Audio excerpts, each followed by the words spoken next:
Salut tout le monde. Ah, c'est gentil. Ok, cool. Vous n'êtes pas resté au bar, c'est bien. Merci, merci d'être là. Alors, je suis hyper content d'être là, déjà parce qu'il y a quelques copains dans la salle, comme vous avez pu le voir. Ok, c'est cool. On est à la maison. La dernière fois que je suis monté sur cette scène pour le Web Today, c'était il y a 5 ans. Et c'était un lancement de Web Today. Et il y avait une ministre, une secrétaire d'État au numérique, il y avait le maire de Nantes, il y avait le patron de la CCI. On avait parlé de la French Tech pendant une demi-heure. Je ne vais pas vous cacher qu'on s'était fait un peu chier. Et j'espère que cette fois-ci, ça va être un peu plus court, un peu moins bullshit. Et voilà. Donc je m'appelle Ludovic Simon. J'ai 35 ans. Pourquoi je dis mon âge? Parce que je suis le doyen un peu des startups nantaises. Voilà, et Do You Buzz fête ses 10 ans, donc c'est un peu l'objectif de cette conférence qui va être une fail conférence, qui s'adresse un peu aux copains, qui s'adresse beaucoup aussi aux entrepreneurs wannabe ou en démarrage, en espérant que les erreurs que je vais pouvoir, les apprentissages que je vais pouvoir partager leur seront utiles. Alors, donc moi, dans ma vie, je suis entrepreneur essentiellement, donc j'ai monté Do You Buzz il y a 10 ans, comme vous l'avez compris, donc c'est une start-up qui aide les gens à faire des CV hyper cool sans se prendre la tête. J'ai monté une autre organisation un an plus tard qui s'appelle La Cantine, qui a créé le lieu de la cantine numérique à Nantes et qui a créé le Web Today aussi. Donc c'est pour ça que voilà, je me sens un peu chez moi ici.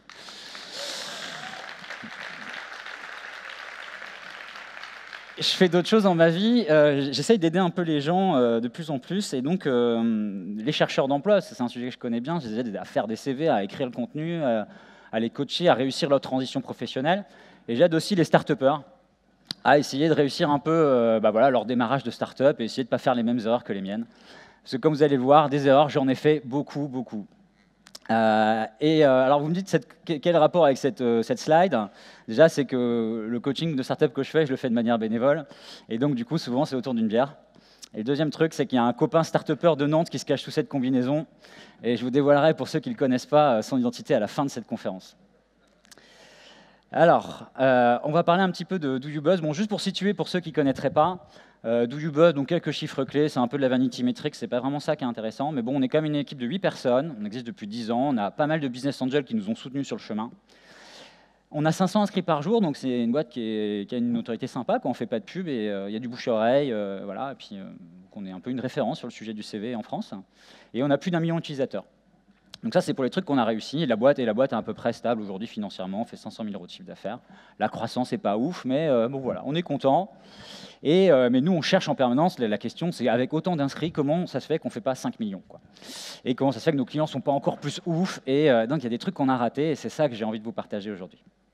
Alors, on a une belle mission, heureusement, parce qu'au bout de 10 ans, on s'ennuierait un peu sinon. Et la mission de Do You Buzz, c'est d'aider les gens à décrocher le job qu'ils recherchent vraiment. C'est aussi leur donner la possibilité et le pouvoir de changer de job quand ils le souhaitent. Donc bref, en un mot, notre rêve, c'est que les gens soient libres voilà, de bosser où ils veulent et de pouvoir s'épanouir, de pouvoir être heureux. Alors, sur comment on va les aider à faire ça, notre objectif, c'est de leur donner les meilleurs conseils et les meilleurs outils pour réussir à le faire. Voilà.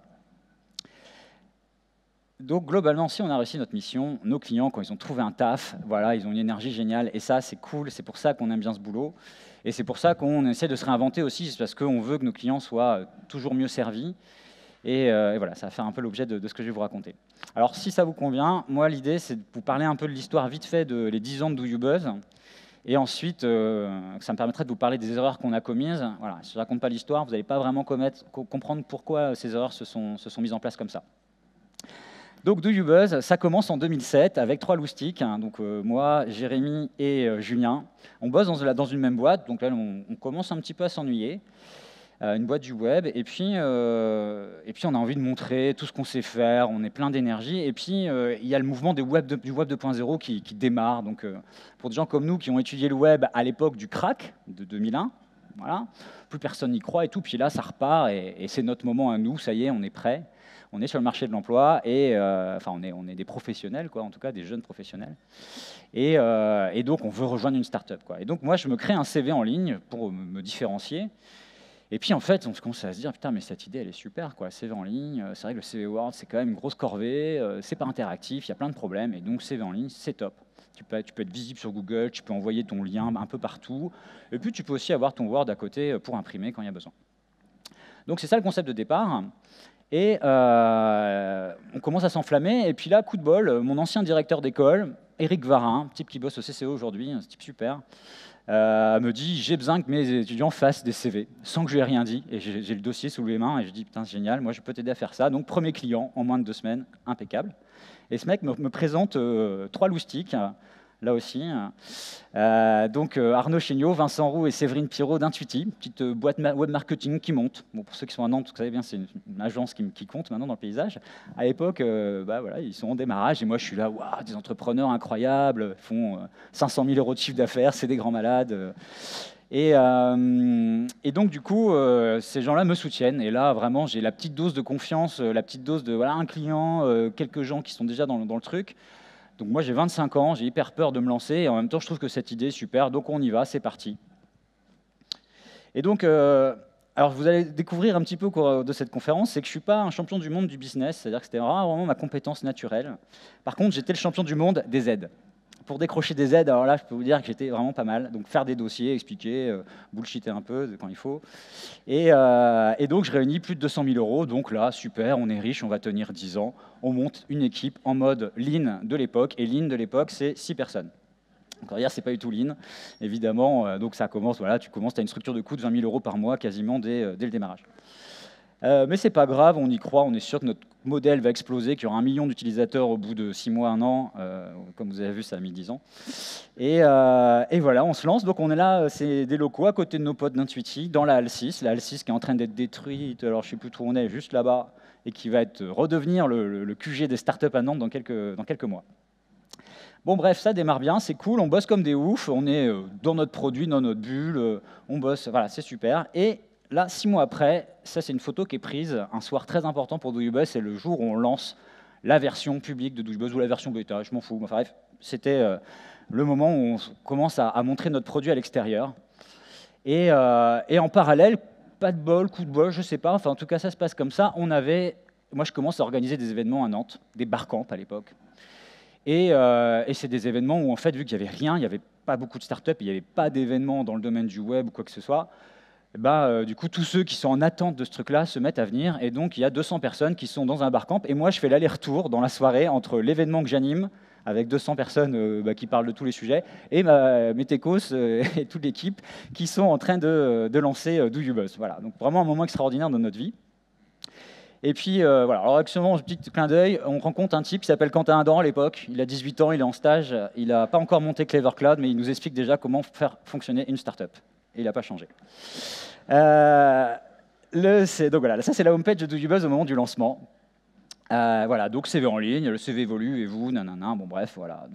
Ça commence à bien marcher, l'expérience utilisateur est super, ça devient vraiment cool de faire un CV, tu peux déplacer le truc, faire de l'Ajax, enfin voilà, tu peux déplacer des trucs, c'est interactif, l'expérience utilisateur est vraiment chouette, on est hyper fiers de ça, et là, déjà, rien que pour ça, ça valait le coup de lancer une startup et de perdre du temps et de l'argent, et voilà.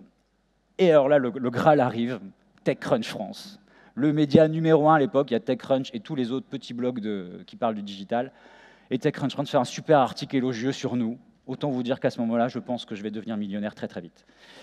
C'est très très loin d'être le cas encore aujourd'hui, je vous précise. Mais bon voilà, vraiment. Et à ce moment-là, je me dis, mais vraiment, toute ma carrière peut devenir un gros sac de trucs nuls par la suite. Je suis passé dans TechCrunch France, j'aurai un truc à raconter à mes gosses et à mes petits-enfants dont je serai fier.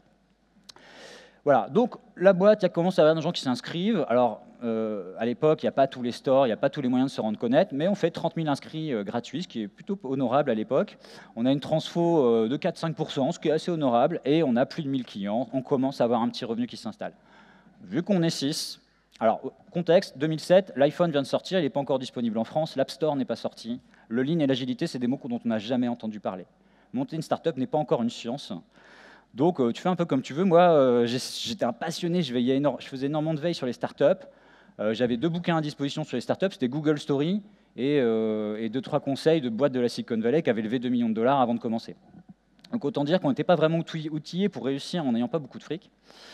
Bon, voilà, donc du coup, je vous ai dit, on dépense pas mal d'argent parce qu'on est 6, on gagne 3000 avec DoYouBuzz, donc comment on fait ? On fait du service, on vend un petit peu des trucs à des écoles. Bon, ça prend, mais c'est pas ouf. Voilà, donc on fait ce qu'on peut pour rentrer du cash avec l'aide de nos associés qui nous envoient un peu de business, donc c'est cool. Et on apprend un peu là, apprendre à vendre, mais en mode vendeur de tapis. Je vous expliquerai, vous allez comprendre pourquoi je dis ça. Et puis coup de bol, il y a des business angels qui viennent de monter un petit club, des entrepreneurs qui viennent de monter un club de business angels à Nantes, et les mecs nous soutiennent, et là, bam, levée de fonds de 300 000 euros. Un des moments les plus cool de... Ah non, c'est l'autre, hop, yes, c'est ça. Ça, c'est une photo de Julien, Jérémy et moi, le jour de la levée de fonds, on a des étoiles dans les yeux, on est comme des dingues. Et là, alors là, vous allez voir, ça commence à devenir un peu rock'n'roll. Alors, à ce moment-là, dans nos locaux, il y a un petit jeune qui démarre, enfin un petit jeune, il a notre âge, hein, mais il démarre une petite boîte dont on doute qu'elle va marcher parce que le mec est bon et que l'idée est bien, mais lui-même n'est pas sûr. Bon, vous voyez qu'il a bien fait de la lancer. C'est Julien de iAdvice. Alors nous, on a 300 000 euros, on est la start-up numéro 1 à Nantes, on est comme des dingues, et donc qu'est-ce qu'on fait? Eh ben on fait n'importe quoi. On lance une filiale aux US parce qu'il y a une stagiaire qui nous convainc en 15 jours américaine qu'il faut lancer un truc aux US et qu'on avait bien envie de le faire aussi. Voilà, donc ça c'est voilà. On monte à 13 personnes parce qu'en fait, vu qu'on avait commencé à faire du service et qu'il y a du business qui continue de rentrer, bah, c'est dur de refuser du business, donc on grossit. Voilà, donc on est bien, on pense qu'on peut durer 10 ans comme ça, on pense qu'on peut déplacer des montagnes et qu'on peut attaquer plein de choses de front, quoi. Et là, c'est n'importe quoi. On a un produit pour les écoles, un produit pour les particuliers, Do You Buzz. On commence à s'attaquer à des problématiques de grosses boîtes type Adecco, Manpower et Pôle emploi. Et on lance un petit produit, on adapte notre produit école pour les 16-2i, tout ça en l'espace de 2 ans. Et on est 8, non on est 13, ouais, mais bon, ça fait quand même beaucoup de chantiers en parallèle. Bref, on pense que ça va marcher. En parallèle, puisqu'il n'y a pas assez de boulot, moi je suis vachement investi sur la cantine, à monter le lieu, parce qu'à ce moment-là, on organise des événements dans des bars, dans tous les lieux qu'on peut trouver, et on a envie d'avoir un lieu à nous, qui va s'appeler la cantine numérique, comme nos homologues de Paris. Et donc là, c'est le lancement de la cantine, avec 400 personnes et tout. Donc vous voyez, vraiment, on s'éclate bien, on lance plein de trucs, voilà, parfum de Silicon Valley à Nantes. L'écosystème se structure, la fête est belle. Mais le business ne suit pas, les VC non plus, et ça devient un peu chaud. Et ça devient même carrément une cessation de paiement. Ok ? Alors normalement, c'est fini de jouer, mais on a du bol et on essaye de se rendre attachant. Ça nous a un peu servi. Et donc du coup, on fait un licenciement économique, contrainte et forcée, et on garde le noyau dur. Voilà, là, on commence à faire un peu du lean. On revient à 6. Donc là, Rico, Dolu, Jay, Erwan, Julien et moi. Et là, fini de faire les malins, quoi. Hein. Voilà, on se ressente sur le business. Là, alors on est en 2011, au moment du licenciement économique, petite claque dans la gueule, hein, quand même, enfin bonne claque dans la gueule. Et puis, bah voilà, on se ressente, on bosse, on consolide ce qui marche et on enlève ce qui ne marche pas. Et en 2012, la situation, ça y est, économiquement, on redresse le truc et ça y est, on a de quoi payer tout le monde. On n'est plus en train de perdre 30 ou 40 000 balles par mois. Et voilà, donc là, déjà, c'est plutôt cool. Donc, bilan à 5 ans, on a mi-parcours de notre histoire. Vous voyez, je vais à peu près vite. C'est que l'histoire est belle, on rigole bien, on apprend plein de trucs, c'est génial, mais on est quand même au stade de l'enfance, comme vous l'avez compris. On dépense beaucoup d'énergie dans tous les sens, plein de trucs qui ne marchent pas, plein d'utilisateurs sur Do You Buzz, ça c'est la bonne nouvelle, mais la transfo en client premium n'est que de 2%, ça a baissé. On est quand même un peu usé, quoi, à force, hein, on s'aime bien, mais ça commence, et puis il y a des petites tensions, enfin bon, bref. Donc voilà, profil bas, c'est la suite qui va devenir un peu intéressante. On a des aspects positifs, c'est que la boîte, quand même, elle est quand même équilibrée, on a une autorité qui est chouette, et surtout, le truc le plus important, on arrête de se prendre pour des kings, on arrête de se jouer les start-upers, voilà. Et l'humilité nous permet d'accueillir beaucoup plus d'apprentissage, et vous allez voir que ça va être essentiel. Alors, je repasse ça, j'ai fait, OK. Je rappelle ce que c'est une startup. Il y a plein de définitions. Alors, la pire des définitions de startup, c'est celle de Paul Graham, de Y Combinator, qui dit qu'une startup, c'est une boîte, selon moi, hein, qui fait 4 à 6% de croissance par semaine, je crois. Alors ça me gonfle complètement quand on explique qu'une startup, c'est une boîte qui est forcément en hyper-croissance. C'est pas du tout vrai. Des start-upers, il y en a plein, vous en voyez sur les startup week-ends. L'enjeu, c'est pas la croissance, même si, enfin, l'enjeu, c'est si, idéalement, hein, ça veut dire que vous faites bien votre boulot, que vos clients sont contents, donc c'est évidemment un des buts. Mais une start-up ne se définit pas par sa croissance, elle se définit par le challenge qu'elle essaye de mener, vraiment pour moi. Et donc cette définition de Dave McClure me plaît beaucoup plus. Donc voilà, c'est une entreprise qui ne sait pas comment faire c'est quoi son produit, c'est quoi ses clients et comment elle va gagner des sous. Et donc Do You Buzz, on a beau être dans une situation voilà, on est équilibré financièrement, on ne sait pas toujours clairement ce qu'on fait. Alors voilà, le stade de l'adolescence commence. Il y a 3 choses qui vont changer pour nous remettre dans le rail. Premier truc, bon, on ne sait pas trop ce qu'on fait, mais on va se remettre sur des bases techniques saines. On change de framework, on passe sur Symfony, et en 2013, on remet tout ça à plat, et on repart sur des super bases techniques, et ça, c'est cool. On passe sur AngularJS aussi, je dis ça pour Tom, parce qu'il est dans la salle, et que ça lui tient à cœur. On ne sait toujours pas ce qu'on fait, mais quitte à essayer de faire des trucs, autant être bien organisé. On a mis en place l'agilité dans l'entreprise au niveau des techs, mais la boîte, force est de constater qu'elle est quand même dans... Ces startups, vous savez, c'est un truc un peu pyramidal, mais un peu aplati. Mais ça reste pyramidal. Donc du coup, moi, je suis quand même l'homme clé, le stratège et tout. Et voilà, je suis beaucoup dans ma tête, beaucoup dans le mental. On fonctionne beaucoup à l'intuition. Et puis, quand même, beaucoup de choses qui passent par moi. C'est pas confortable. C'est pas... Voilà. Et là, je lis un bouquin qui va changer ma vie. Ça s'appelle Liberté et compagnie. Et là, je comprends que c'est possible de manager des boîtes différemment, en distribuant le pouvoir. Ça n'empêche pas d'être stratège, mais ça, voilà, je ne suis pas là pour parler de ça pendant des heures, mais vraiment, ça change tout. Et donc, on trouve un style de management qui nous ressemble, et on se remet sur des bonnes bases organisationnelles. Donc là, c'est vraiment, ça met la part belle à l'intelligence collective. Et donc, du coup, pour une boîte où, finalement, bah, vous voyez que quand même, la moitié des idées qu'on a eues étaient un peu pourries, au moins, maintenant, la question, c'est, on va décider un peu plus ensemble que ce qu'on fait. Et moi, je suis un peu moins en mode, je prends la responsabilité parce que je me méfie de moi-même. Donc voilà, framework technique, framework organisationnel qui se remet en place, et culture d'entreprise aussi. On commence à plus jouer les startups qui lèvent des fonds et qui vont changer le monde. On commence avec l'âge aussi, la maturité, on arrive à la trentaine, hein, à essayer de développer une boîte qui nous ressemble vraiment, qui développe une culture d'entreprise voilà, propre, et c'est chouette. Et puis le troisième truc, c'est le chaînon manquant, c'est que, en fait, Do You Buzz, c'est une boîte product-centrique. Et c'est ça qui nous cause du tort, c'est qu'on ne sait pas comment dialoguer avec nos clients, comment les écouter vraiment. Et ça, c'est Jérôme Morel, donc, que vous voyez ici avec Julien, qui vient nous apprendre ça un peu. C'est quoi une vente? Comment tu écoutes voilà, comment tu mets les problèmes du client au cœur de ta boîte et t'arrêtes de fonctionner à l'intuition pour faire évoluer ton produit.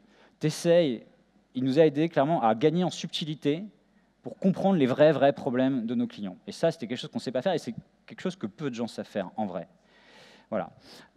Dans les startups, il y a celles qui connaissent bien un marché, qui ont détecté un problème, et qui partent dessus, et c'est clair, et ça marche. C'est l'exemple de pas mal de boîtes qui marchent. Par exemple, Lengo, je me semble, est une boîte qui illustre bien ça à Nantes. Et eux, ils avaient une vision très nette, qu'il y avait un besoin, et je crois qu'il n'y a pas eu de souci. C'était tout de suite, ça s'est mis à marcher. Nous, notre truc, on n'est pas du recrutement, on ne connaissait pas bien les problèmes du CV, tout. Donc c'est pour ça qu'on patine un peu sur notre truc. Et donc lui, il nous apprend à écouter nos clients, il nous apprend à faire mieux, mais faire moins, à détecter les vrais problèmes, se concentrer dessus, et dégager tout le reste. Ça fait du bien. Donc, et donc là, du coup, on se transforme, et on devient une boîte customer-centrique. Ça va tout changer. Et donc, on arrête de faire semblant. Pourquoi le titre de cette conf? Faire semblant de faire. Alors, il y a des gens qui m'ont dit ah ouais, j'ai l'impression que tu allais nous donner des tips pour comment monter une start-up en faisant semblant, mais tu prends quand même du pognon. Enfin, il y a des gens qui n'ont pas compris le titre. Non, évidemment, mon objectif, c'est que si vous montez des start-up, c'est que vous puissiez le faire pleinement, et le faire vraiment, et le faire bien. Et du coup, il y a un type que j'aime bien écouter, c'est Oussama Ammar, connaissait de The Family, c'est un des rares que je suis capable d'écouter pendant des heures parler, parce qu'il a plein d'anecdotes, il dit des choses intéressantes. Bon, il y a du bullshit, hein, des fois, un peu, il en rajoute un peu, mais ça, c'est bien, c'est cool, et il donne de bons conseils. Et à un moment donné, je le vois donner des conseils aux start-upers de sa promo, de son accélérateur, et il leur dit, les mecs, vous avez 2 ans d'acédique, et classique, souvent, pendant 18 mois, vous faites votre produit, vous faites joujou, vous êtes amoureux de votre idée, vous êtes... Voilà. Et vous sortez pas trop, vous pensez que c'est une super idée et que le monde va se plier à votre désir. Et en fait, après, vous voyez que ça ne marche pas. Et les 6 derniers mois avant d'être en fin de droit, vous vous mettez vraiment à bosser. Et là, vous vous mettrez vraiment à sortir de votre zone de confort et vous allez voir les clients. Et c'est à ce moment-là que vous devenez vraiment une start-up. Et avant, vous faites semblant. Et quand il me dit ça, putain, ça a résonné à fond. Parce qu'effectivement, comme vous l'avez vu, on a tout fait comme les startups. On a lancé les US, on lève des fonds, on est dans TechCrunch, enfin tout est nickel. On a des baskets. Bon, on n'a pas le baby-foot, mais ça, c'est les grosses boîtes qui font. En fait, il n'y a pas de baby-foot dans les startups. Enfin, rarement. Mais voilà. Et donc là, il dit, mais oui, mais en fait, on faisait semblant, puisqu'on n'était on n'était pas sincère auprès de nos clients et auprès des gens qui étaient censés nous faire bouffer. Et donc du coup, voilà, c'est d'où le titre de cette conférence aujourd'hui. Alors, qu'est-ce que je raconte? Voilà, donc Do You Buzz, aujourd'hui, je vous rassure, c'est une boîte qui coule, elle est saine financièrement. Bon, on investit un peu et tout, saine financièrement, ça veut pas forcément dire rentable. Ça veut dire qu'on maîtrise, qu'on a de la trésor, qu'on investit quand on a envie. On est donc une boîte qui est heureuse, qui est bien organisée. On sait écouter nos clients, donc on pivote petit à petit notre produit pour l'adapter de mieux en mieux aux problèmes. Le souci, c'est quand tu as 1 million d'utilisateurs et 20 000 clients, tu ne le pivotes pas en 2 secondes. Ou alors tu risques de perdre la moitié de tes clients. Donc voilà, on y va doucement, puis on n'a pas envie de faire les cons, parce que, bon, comme vous voyez, on sait faire, donc on est prudent et on étudie le truc. Donc le pivot il est en train de se faire maintenant, mais globalement la boîte est vachement saine, et même si notre croissance n'est pas forte, en vrai, au lieu d'avoir 4 ou 5 sources de revenus, on n'a plus que 2 qui sont en forte croissance, et d'autres qui sont en train de descendre gentiment. Donc la boîte, vraiment, elle a un framework qui est beaucoup plus sain, et voilà. Donc du coup, maintenant ce que j'ai envie, c'est de vous partager, on a pris du recul, bien sûr, par rapport à tout ça, et c'est les 5-6 grosses erreurs qu'on a commises.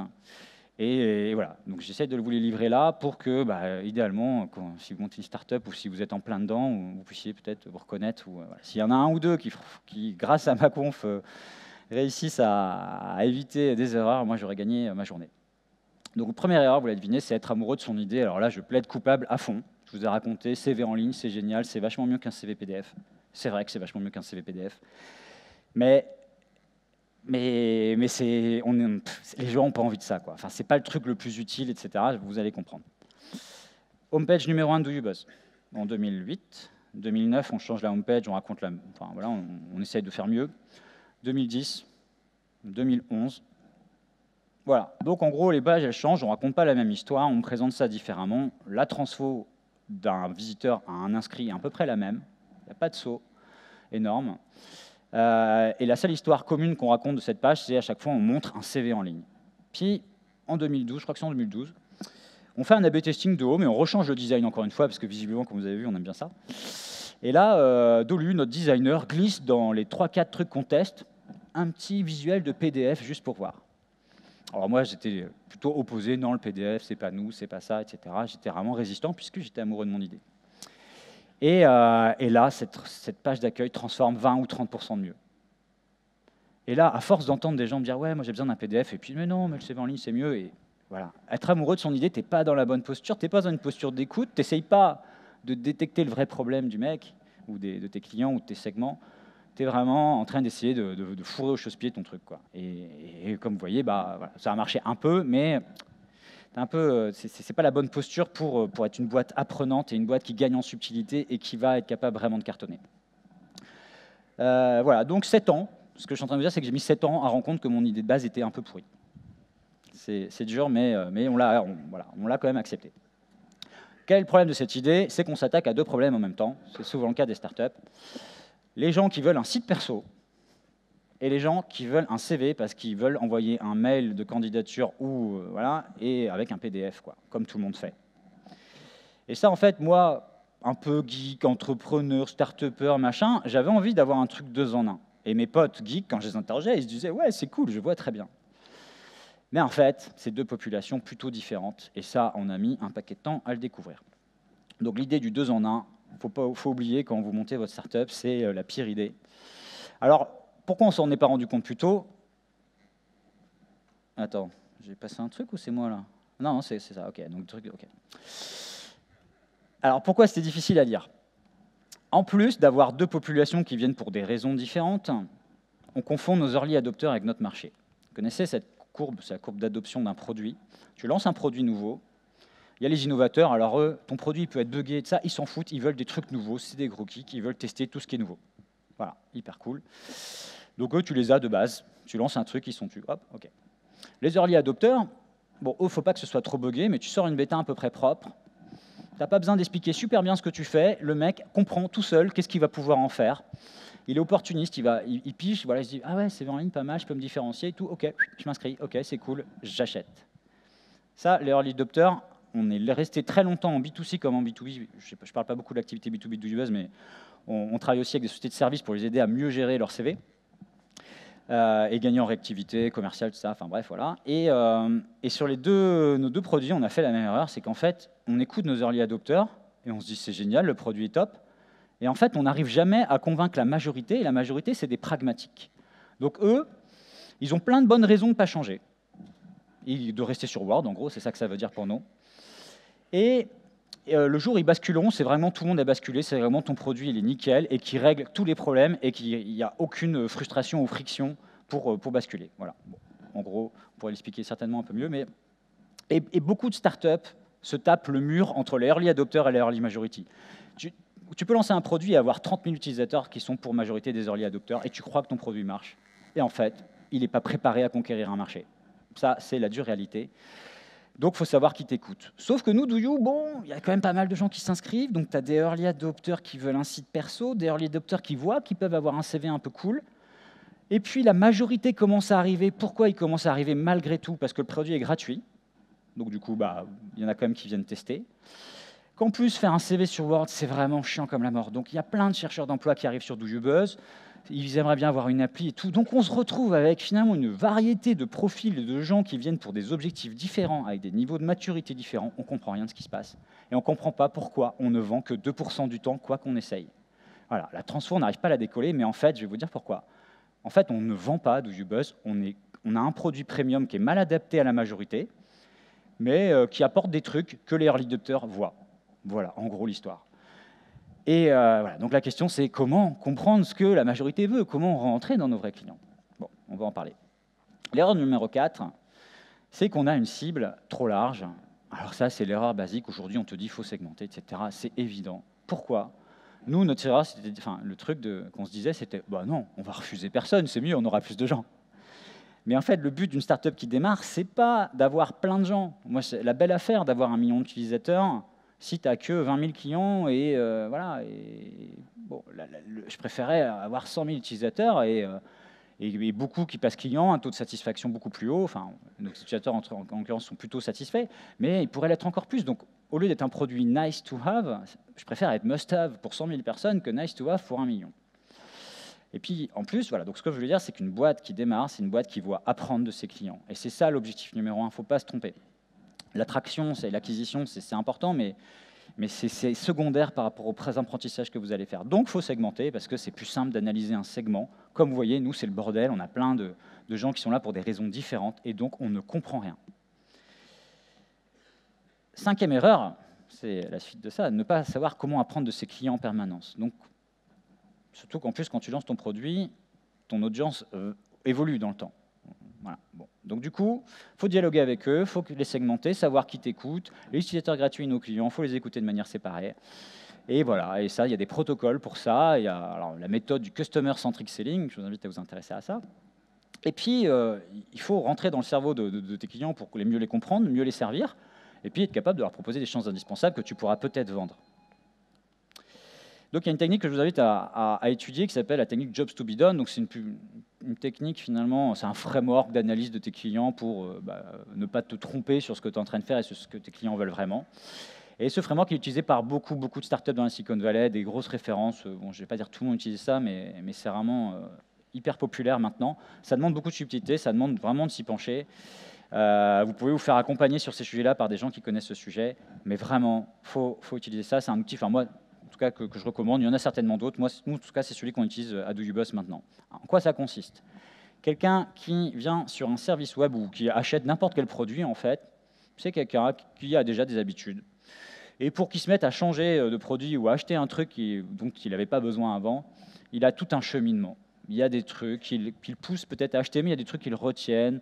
Enfin bref, il faut décomposer ça de manière très très fine pour être capable de comprendre à quel moment vous allez pouvoir les servir. Je vous l'ai fait en 2 secondes, mais en gros, nous, pendant longtemps, on essayait de vendre des designs à des gens sur DoYou Buzz en leur disant quand ton CV sera joli, tu auras beaucoup plus de chances de sortir du lot. Je vous jure que 80 ou 90% de nos clients, en fait, ils se disent mais non, ton CV blanc, il est très bien, ton CV basique en gratuit me convient très bien. Et ils ne visualisent pas qu'est-ce que ça peut leur apporter. Donc tu peux essayer de vendre ton truc, tu pisses dans un violon, parce que là, donc, eux, de quoi ils veulent, ce qu'on s'est rendu compte, c'est qu'ils veulent un CV une page, c'est tout. Ils veulent un CV une page, premier truc, donc simple. Et puis après, faut les éduquer, et là, tu vas peut-être pouvoir commencer à leur proposer d'autres choses. Donc voilà, donc on est en train de réinventer un peu nos offres en ce moment. Ça, on apprend, on n'a jamais appris autant grâce à ces méthodes-là, et vraiment, on se rapproche de ce que nos clients veulent le plus.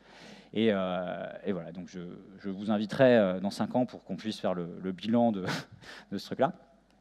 Voilà. Et la 6e erreur, qui est la dernière erreur que je voudrais vous partager, il faut se faire accompagner. Moi, j'aurais tendance à dire qu'il faut se faire accompagner dès le début, en fait. Parce qu'on a vite la tête dans le guidon. Parce que voilà, on se voit trop beau, ou on peut passer à côté. Parce que lire un bouquin, alors là, nous, on est spécialistes pour lire un bouquin. Je vais notamment, enfin, Jay n'est pas là, mais c'est voilà, un des associés historiques de DoYou. Et il adore lire des bouquins, etc. Mais en fait, quand tu lis des bouquins, tu as compris que la moitié du truc, quoi. À un moment donné, il faut se faire à l'expérience. Ça ne suffit pas de lire les bouquins, il faut expérimenter. Et puis, si tu te fais accompagner par des gens qui ont déjà expérimenté certains outils auprès de plein de boîtes, ils savent comment s'en servir, ils savent les erreurs qu'il ne faut pas faire. Et donc, arrêter de se servir des outils que tu as à ta disposition, et de s'en servir que de la moitié, quoi. Donc faites-vous accompagner, ça prend un petit budget, ça peut être 5 000, 10 000 par an. Mais franchement, si vous économisez de l'énergie et que ça vous permet de prendre plus de bonnes décisions, c'est vraiment une bonne chose. Moi, j'estime, honnêtement, je rigole pas, DoYou Buzz, 10 ans de boîte, 40-50% de mon énergie a été dépensée inutilement. Et je connais des gens qui font pire. Donc voilà, donc évidemment, si je m'étais fait accompagner, certainement que j'aurais optimisé l'efficacité de mon temps et j'aurais pu partir en vacances encore plus. Voilà, donc la question maintenant, c'est est-ce que DoYou Buzz est en train de rentrer à l'âge adulte? Moi, c'est vraiment mon impression, je ne suis pas encore dans la certitude. Là, on le verra si nos clients sont beaucoup plus satisfaits, si nos produits correspondent mieux.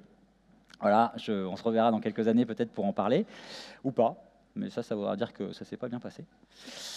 Voilà, donc j'aimerais bien prendre quelques questions, avant qu'on aille boire des bières avec les autres. Et comme pour certains, vous l'avez deviné, ça c'est Michael Froger de Lengo, derrière cette combinaison. Je vous remercie. Merci. Ah. On va mettre un micro-question dans la foule. Il y a déjà quelqu'un, première rangée, qui avait la main levée avant même qu'on ait fini fini ta phrase. Bonsoir, je m'appelle Christian. Salut, Christian. Tu m'entends bien? Ouais, je t'entends bien. Très heureux parce que depuis que tu as commencé, alors déjà c'est génial, je t'adore. Merci. T'es formidable. Alors je t'ai battu parce que moi j'ai monté une boîte, ça fait 11 ans. Ah. Et je plafonne depuis la 3e année de ma boîte. Ah, alors, j'ai noté pas mal de trucs là parce que... J'ai noté pas mal de trucs. Tout à l'heure, tu disais, pour finir, je commence par la fin, tu demandes à un chercheur d'emploi, en fait, en fonction des fonctionnalités de ton produit, que je connais pas énormément. J'ai vu quelques CV de DoYou Buzz dans le passé, mais moi, depuis le départ, pour moi, je vois pas la valeur ajoutée dans ce CV. Je te dis pourquoi. Moi, je fais du recrutement depuis 11 ans, mais je suis pas un simple cabinet de recrutement. J'ai monté une société de commercialisation. Je trouve des commerciaux, mais ils travaillent avec moi. Donc, moi, je gagne de l'argent. À mon sens, ton business model, il est pas bon. Si je comprends bien, tu as dit depuis le départ, alors, le prends pas mal, hein, je suis peut-être un peu trop violent. Challenge-moi, ça me fait plaisir. Mais en gros, tu as dit dès le départ, nous, notre mission, c'est d'aider les gens à retrouver un travail. C'est bien ça, hein? Ouais. D'accord. Alors, ton plus gros concurrent, le prend pas mal encore une fois, mais c'est Indeed. Indeed? Ouais. Pas d'accord. Alors, ça, c'est ma vision. Bon, parce que vas-y, je t'écoute. Indeed, c'est de la petite annonce. Bon, toi, tu fais du CV. Effectivement, Indeed, c'est pas ton plus gros concurrent. D'accord. Mais à mon avis, tu n'es pas dans ton bon marché et ton produit, c'est pas ton client parce que tu as 1 million d'users et tu plafonnes. Tu as dit, si je comprends bien, tu fais 500 000 euros de chiffre d'affaires. Donc, si je sais bien compter, un CV égale 50 centimes. Ouais, enfin. Alors, moi, je te dis mon expérience. Je ne paierais pas, si j'étais demandeur d'emploi, pour avoir un CV de toutes les couleurs. Bon, bref. Pour moi, d'ailleurs, je t'admire parce que depuis 10 ans, tu vends du CV. Enfin, tu améliores des CV. Je connais parce que j'ai été demandeur d'emploi, je suis passé par des cabinets de recrutement, j'ai commencé au guichet d'une banque et maintenant, je dirige une agence immobilière à domicile. Voilà. Ok. Tu demandais à un chercheur d'emploi. Enfin, c'est pas une question. C'est quoi ta question? Parce que c'est une réponse. On va prendre la question parce que Ce que je veux te dire, c'est qu'il faut que tu pivotes. Il faut que tu pivotes sur ton business model parce que tu demandais à un chercheur d'emploi ce qu'il a besoin comme fonctionnalité. Il cherche un boulot. Il cherche pas un CV bleu, blanc, rouge. Parce que moi, je veux pas entendre ton intervention pendant encore 1 minute et demie. T'as l'air bien fin, là, mais est-ce que tu as une question précise qui fait une phrase? Ah, mais c'est pas une question, moi, c'est une réponse. À mon avis, il faut que tu pivotes, tu sortes mais de on ta veut zone pas de entendre ta confort réponse. On s'en fout de toi, c'est lui le conférencier. pour devenir un cabinet de recrutement. Non, mais là, je prends les on questions s'en fout. et je te dis après. Allez, reprends-y le micro. T'as une question ou t'as pas de question? Si tu veux parler avec Non, moi, mais ça sera avec attends, grand je plaisir après. J'abuse pas du temps. Il va le parler après. On discute après. T'as une question dans le fond? Ça complète. Est-ce qu'il y a d'autres questions? Est-ce qu'il y a des vraies questions plutôt qu'un question de exposé oral? Michael. Elle était bien la photo, Mick. Allez. En fait, j'ai pas de questions. C'est incroyable. Je pense que c'est un moment assez parfait et on voulait juste tous te remercier. Et nous les premiers, parce qu'on est comme des cons sur tes slides et merci pour la dédicace. Non, je voulais juste dire un respect énorme pour toi, ce que tu as fait, parce que ta boîte, etc. Mais surtout, tu es quand même le mec qui a monté le Web Today. Si on est tous là à être assis, boire des bières après, c'est grâce à toi. Et je pense qu'on peut tous l'applaudir, parce que sincèrement, on n'y pense jamais, mais je pense que c'est quand même très important.